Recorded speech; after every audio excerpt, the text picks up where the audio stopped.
شهر خير جئتنا اليوم تؤنس بيتنا رمضان ضيفا مثوبة بعد اشتياق زرتنا. Kata baginda Rasulullah dalam hadis yang lain, takunu fitnatun, akan berlaku satu fitnah. Keadaannya, an-naim fiha khairun minal muttaji'. Bila mana fitnah itu terjadi, kata baginda Rasulullah, yang tidur lebih baik daripada orang yang berbaring. Orang kalau tidur dia pejam mata tak sedar, tapi orang berbaring dia buka mata, dia sedar. Yang tidur lagi lebih baik daripada yang berbaring.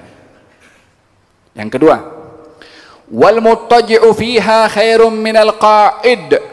Yang baring keadaannya lebih baik daripada yang duduk. Wal qa'idu fiha khairum minal qa'im. Yang duduk lebih baik daripada yang berdiri. Wal qa'imu fiha khairum minal mashi. Yang berdiri lebih baik daripada yang berjalan. Yang berjalan lebih baik daripada yang berlari. Yang yang menunggangi berjalan lebih baik daripada yang mempercepat transport kendaraannya. Diberikan perumpamaan oleh Nabi agar supaya seseorang itu mengelakkan diri daripada fitnah yang menyentuh kepada agama di akhir zaman, yang itu adalah merupakan waktu yang menghampirkan seseorang kepada hari kiamat, agar supaya mengelakkan diri daripada penglibatan fitnah, sehingga lebih baik kamu tidur. Kalau kamu tak boleh tidur, berbaring. Kalau kamu tak boleh berbaring pun duduk. Kalau kamu tak boleh duduk, maka hendaklah kamu berdiri. Tapi jangan terus mengambil langkah terus nak join, terlibat dalam fitnah tersebut. Berapa kali bergambarkan oleh baginda Rasulullah, tidur, baring, duduk, berdiri, berjalan dan berlari.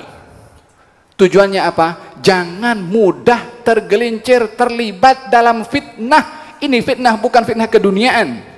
Fitnah menyentuh kepada agama yang dipergunakan oleh golongan-golongan yang tidak bertanggung jawab. Lalu kata baginda Rasulullah SAW, qatlaha kulluha finnar. Yang terbunuh dalam fitnah itu, yang terlibat dalam fitnah itu, semuanya di neraka. Qatlaha finnar. Sebab apa? Melibatkan diri.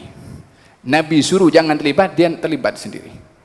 Walaupun syiarnya adalah untuk memperjuangkan agama, bila mana tidak berlandaskan dengan landasan yang digariskan oleh para ulama yang memberikan pewaris kepada para anbiya, yang memahami maksud Rasulullah sallallahu alaihi wasallam, qatlaha finnar.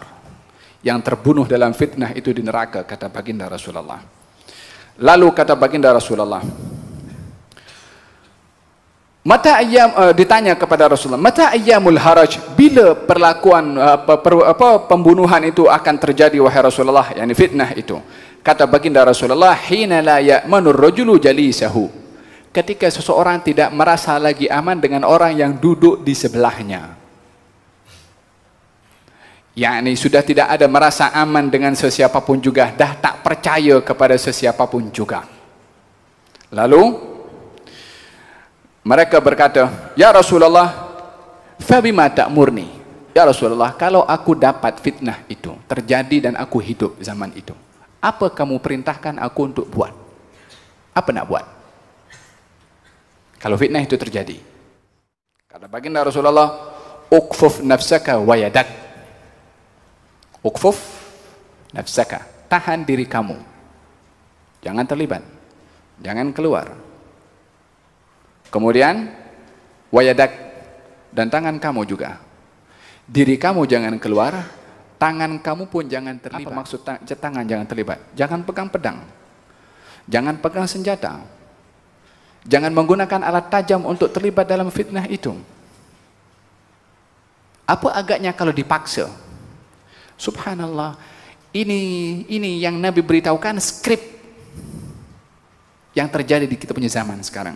Apa kata perawi hadis mengatakan, kata baginda Rasulullah, wadkhul darak, cegah diri kamu untuk tidak terlibat, cegah tangan kamu untuk tidak memegang senjata, lepas tu masuk kamu ke dalam rumah, sembunyi di rumah kamu. Nak dikatakan penakut silahkan, nak dikatakan pengecut silahkan. Nasihat Rasulullah sebaik-baik nasihat yang datang daripada beliau. Siapa yang boleh menandingi nasihat Rasulullah? Orang suruh keluar terlibat, Nabi suruh masuk dalam. Nak ikut siapa? Kalau bukan ikut sebaik-baik penasihat kepada umatnya. Wadkhul darak, kata baginda Rasulullah, masuk kamu ke dalam rumah kamu. Qal, perawi bertanya, ya Rasulullah, kalau orang itu yang terlibat dalam fitnah masuk rumah aku juga, macam mana? Yani paksa aku untuk join. Kata baginda Rasulullah, dkhul baitak, masuk dalam bilik kamu. Tak suruh lawan Nabi SAW, masuk dalam bilik kamu. Orang itu tanya balik, wa in dakhala baiti, kalau dia pun masuk dalam bilik aku, apa kata baginda Rasulullah? Fadkhul masjidak, masuk ke masjid kamu. Untuk apa masuk ke masjid? Thumma isna' hakadha, lalu buatlah kamu di masjid macam ni. Macam mana macam ni? Kata baginda Rasulullah, qabada yaminahu adal ku', meletakkan tangan kanannya pada pergelangan tangan kiri macam ni. Untuk apa? Mengatakan Rabbi Allah, Rabbi Allah, Tuhan saya Allah, Tuhan saya Allah, Tuhan saya Allah, hatta tuqtal ala dhalik, sehingga kamu dibunuh dalam keadaan kamu berucap Tuhan aku Allah. Mungkin pedang ada disimpan di rumah, mungkin pistol ada di rumah, Nabi tak suruh lawan. Kalaupun mesti nyawa harganya, serahkan itu nyawa, tapi tidak terlibat dalam fitnah. Karena terlibat dalam fitnah, qatlaha finnar, yang terlibat dalam fitnah, yang akan mati dalam fitnah itu di neraka. Lebih baik kamu dibunuh karena kamu dizalimi, kamu masuk syurga, daripada kamu terlibat dalam fitnah, kamu akan masuk dalam neraka. Siapa yang bagi nasihat kepada kita tentang hal ini kalau bukan sebaik-baik penasihat Rasulullah SAW? Dalam riwayat yang lain, Nabi SAW mengatakan kalau fitnah itu berlaku, kamu masuk dalam rumah, patahkan pedang kamu. Kenapa disuruh patahkan? Kalau tak dipatahkan mungkin terpanggil dalam keadaan tak kuat, atau orang datang nak berbuat zalim, dia ambil pedang dan akan terlibat juga, dalam keadaan terpaksa akan terlibat. Kata Nabi, patahkan pedang kamu. Tak cukup pedang disuruh patahkan, kalau kamu punya panah dan busurnya, patahkan sekali itu busur. Supaya apa? Supaya kamu tak terpanggil untuk nak menggunakan senjata untuk terlibat dalam fitnah. Ya Rasulullah, kalau mereka masuk ke tempat aku dan aku diancam oleh orang itu, apa kata Nabi? Kun ka khair ibnai Adam.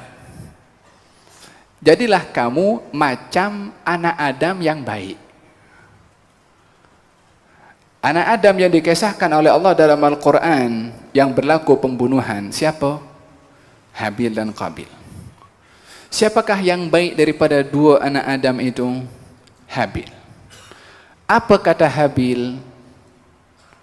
Waktu Qabil mengancam untuk membunuh, sebagai permisalan yang ingin diberikan oleh Rasulullah kepada umatnya, kalau kamu diperangkap, kalau kamu dikejar, kalau kamu dipaksa untuk terlibat dalam fitnah, diancam untuk dibunuh, jadilah macam anak Adam yang diancam untuk dibunuh.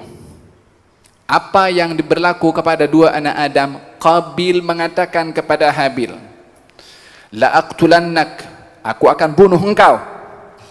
Habil menjawab, la in basatta ilayya yadaka litaqtulani ma ana bibasitin yadiya ilayka liaqtulak inni akhafullah. Kalau engkau hulurkan tanganmu kepada aku untuk membunuh kepada aku tak akan hulurkan tanganku untuk bunuh kepada engkau, saya takut kepada Allah.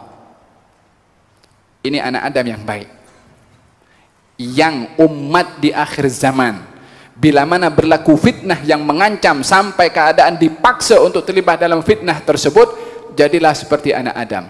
Apa yang berlaku kepada anak Adam itu? Dibunuh atau tidak dibunuh? Dibunuh. Dia lawan atau tak lawan? Dia tak lawan. Ini nasihat Nabi Muhammad SAW. Faham dong? Bukankah di zaman kita sekarang fitnah itu berlaku di mana-mana? Di zaman kita fitnahnya adalah canggih. Yang terlibat bukan hanya di negeri yang sedang berlaku fitnah.